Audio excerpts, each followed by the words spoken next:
All right, my friends, I have a very special episode for you today. And as you can tell, it's got some beats behind it. So this is a little bit more of, I guess, an emotional episode. And it's something to where I had a client ask me what to do about this. And I went digging for, through my notes when I was a previous binge eater because I saved all my notes. I literally took inventory on my emotions every single day. I wrote down every single struggle, breakthrough, everything that I had. And this is how I created my courses and built out my one-on-one coaching program, my Courageous Nurture program. So one of my clients had talked to me about this, and I thought it was something that was worth talking about. But what do you do after a binge or after an overeating session? Or what do you do after a time when you just mess up? When you are like, okay, I failed. This sucked. I did a terrible, terrible job. How do you come back from that? What do you do after this? And even if it wasn't a binge, what if you just ate something and you're like, I know I shouldn't have eaten this. I've done this so many times before, or I'm really good at this. Why did this just happen now? So I want to bring to light some of the stuff that people don't talk about in binge eating.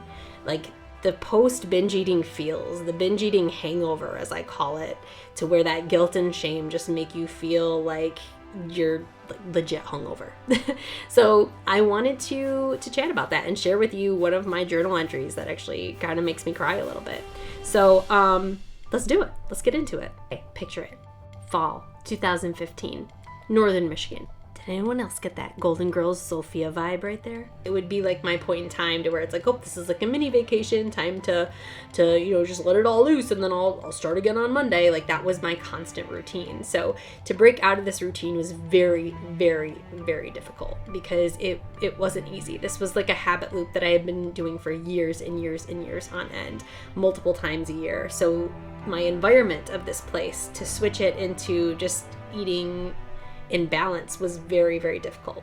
So after a night where I just attacked some rhubarb pie and took on this buffet of everybody, bringing something up.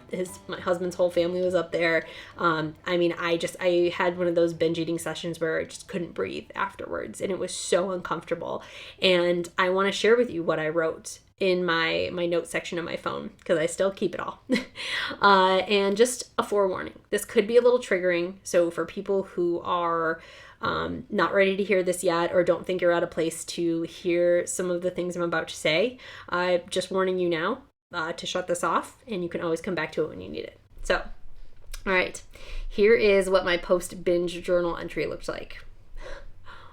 What the fuck just happened? I was doing so well. Might as well slash the other 3 tires.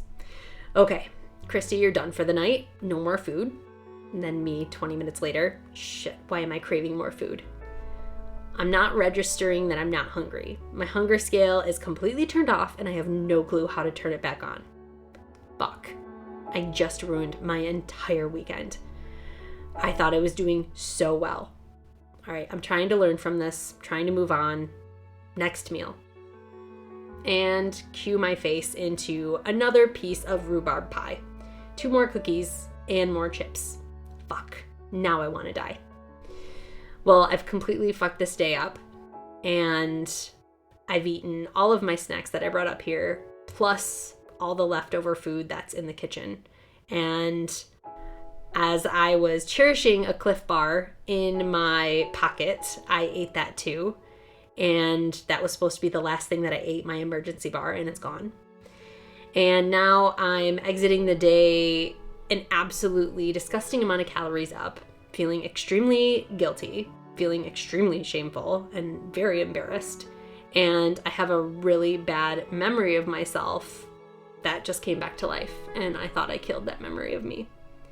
And it's amazing when you think you've fixed yourself and you can't explain why or how you got here in this deep, dark place. The words "I've failed" aren't cruel enough to describe this kind of hell that I'm going through. I'm not mad about the incredible amount of calories that I ate. I'm mad because I ate them all without even being hungry. I ate them because old patterns hooked me again, and I thought I broke free from that, but they're still fucking there. And they're just making an unwanted appearance at this point.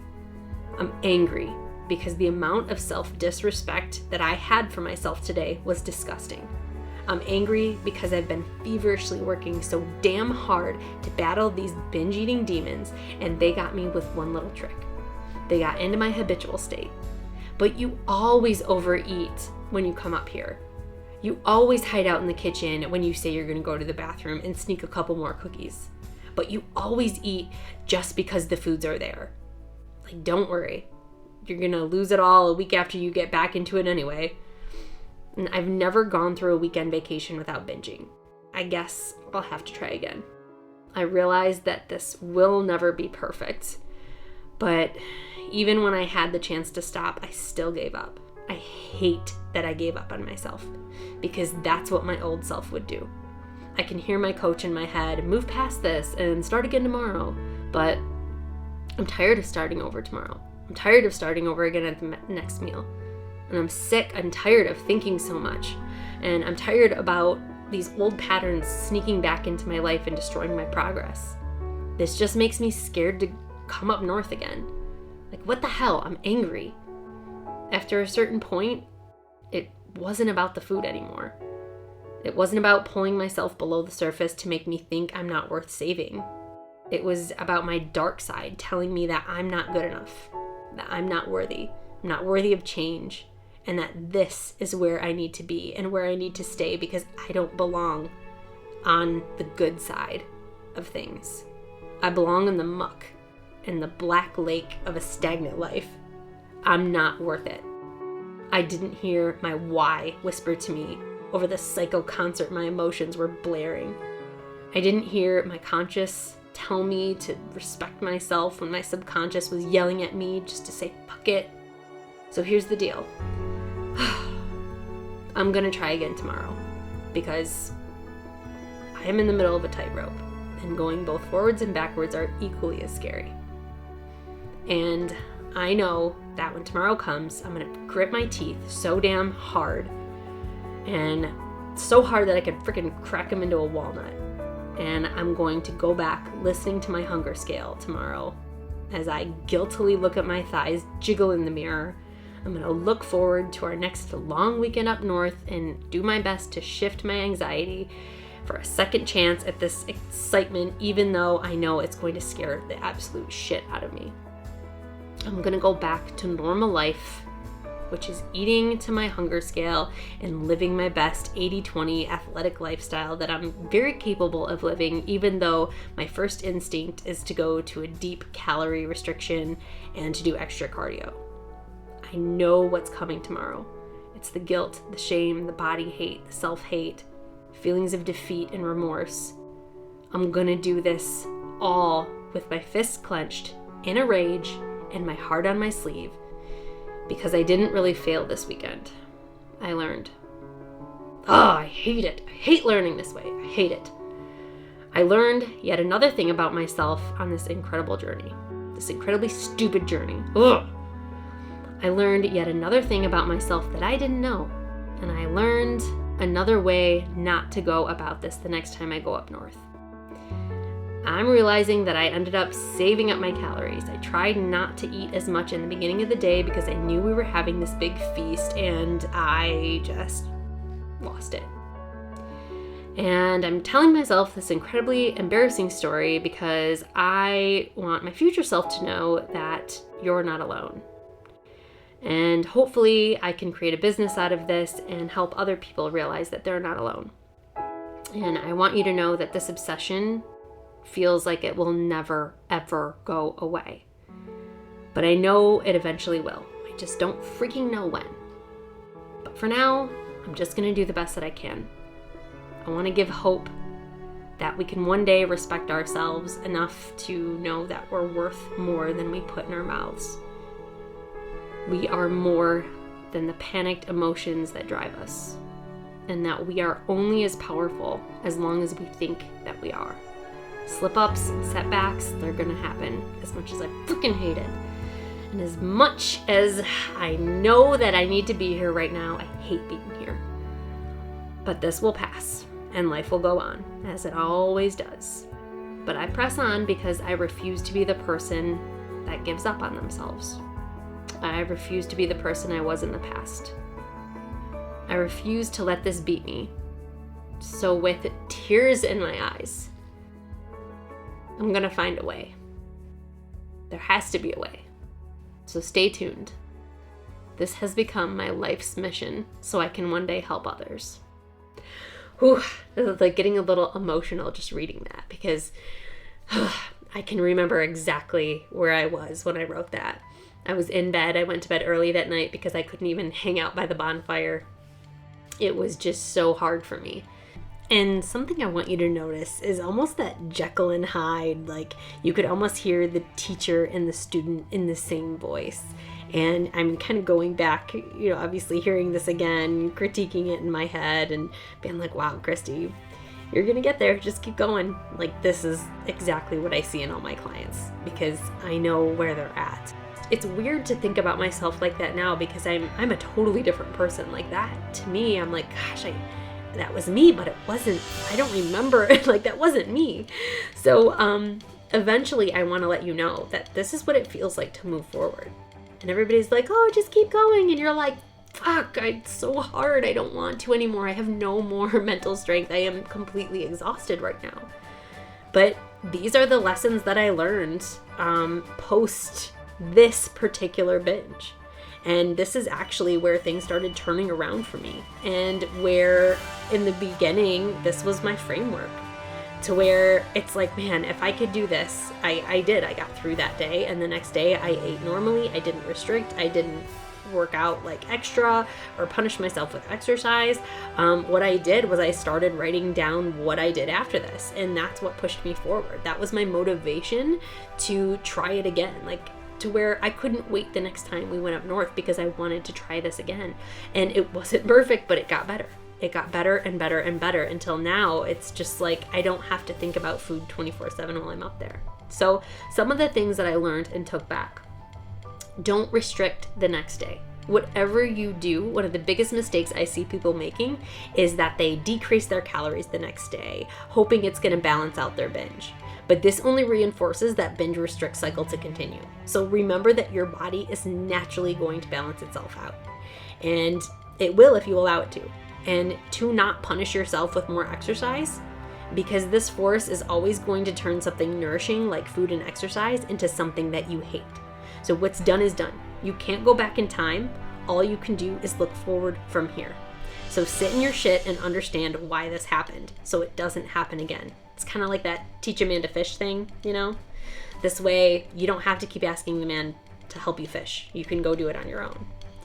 And number 2, I want you to speak kindly to yourself, okay? You are not a robot. You are human. What you're trying to break is a habit and a path that you've been on for years, if not decades. Give yourself some kind of acknowledgement of, hey, but the silver lining is, I stopped eating earlier than I would have. But keep practicing this because that's what it's all about, challenging those limiting beliefs. And number 3, don't expect perfection. You're learning, right? It's kind of like a baby walking. When the baby first begins to walk, like you're not going to be like, oh, you're never going to walk. Are you kidding me? You can't walk already? Like, come on, you just pulled yourself up. Come on, why can't you do this? No, the baby's going to walk in their own time. And this is just like you. You're going to unlearn and relearn this in your own time. So give it that patience and that time that it deserves. Number 4, allow abundance in foods. So this is about habituating your fear food. So this means if you want Oreos, buy 5 boxes of them. This may sound really unorthodox, but the more that your brain sees the abundance in this formerly forbidden food, the more you're going to feel at peace around it. So say to yourself, this food is not going anywhere. I can always have more later. Number 5, I want you to eat enough food. The biggest cause of binge eating or overeating is undereating. So eating more food, like a balance of satisfying and nourishing foods at the beginning and middle of your day, so for breakfast and lunch, is actually going to help you, and it's going to help you like stay fuller throughout the day. And remember that a full meal eating a full meal should be an amount that takes you to your next meal or snack. So by saying, okay, if you ate, breakfast and you're like, I was hungry 20 minutes later, you need more food. If you ate breakfast and you're hungry an hour before lunch, maybe have a snack or eat more food. But eating more food at the beginning of the day is going to help you balance out your day and add variety. Number 6, and this is the last one, pull the weed at the root. So my biggest lessons learned were after their binges. And I'm teaching you the things that I know now because I failed my way through this and came out of that failure with my biggest aha moments, which helped me confront my actual demons and the things I was trying to suppress with binge eating. And so I could actually bring them up head on instead of running from them or creating issues from them like binge eating and using them as coping mechanisms. So some of the lessons I learned after a binge were that, 90 calorie snack packs do nothing for me but make me angry. And I also learned that by restricting calories in the morning to save up for a night of shenanigans with my friends or family takes me completely into effort mode. And I also learned that I was fearing weight gain because I thought that if I got back to the weight that I was at when one of my most heartbreaking and traumatic events in my life happened, that trauma would happen again. And a client of mine even went through this, and she realized that she was using food as a way to send up a white flag at night on the couch for her husband to pay attention to her. So when we can tap into the root of the problem, not just pull the weed from the tip of the plant there, but to grab the bulb, we then realize that food really isn't the issue at all. But yet that's what we always blame it on. So my friends, this was something that I wanted to share with you. This was something that I wanted to bring to light and let you know that you're doing everything right. You're exactly where you need to be, so keep pressing forward. Okay, that's what I mean by keep going, by fail forward. You can do this. You just have to stick with it. It's about consistency more than anything else. Make sure that you find help. Make sure that you have a plan to move forward with this, because that's what this is all about. This is about moving forward so you can live your life again, and you don't have to think about food 24/7. All right, my friends, it would mean the world to me if you could leave a 5-star review and recommend this podcast to somebody else. The more 5-star reviews it gets, the more people will see it. So let's get this message out there. And I honestly couldn't do it without your help. So thank you. And make sure you check the show notes because I have a lot of great resources in there just for you. So, all right, my friends, stay courageous and stay nourished. Until next time, intuitively strong out.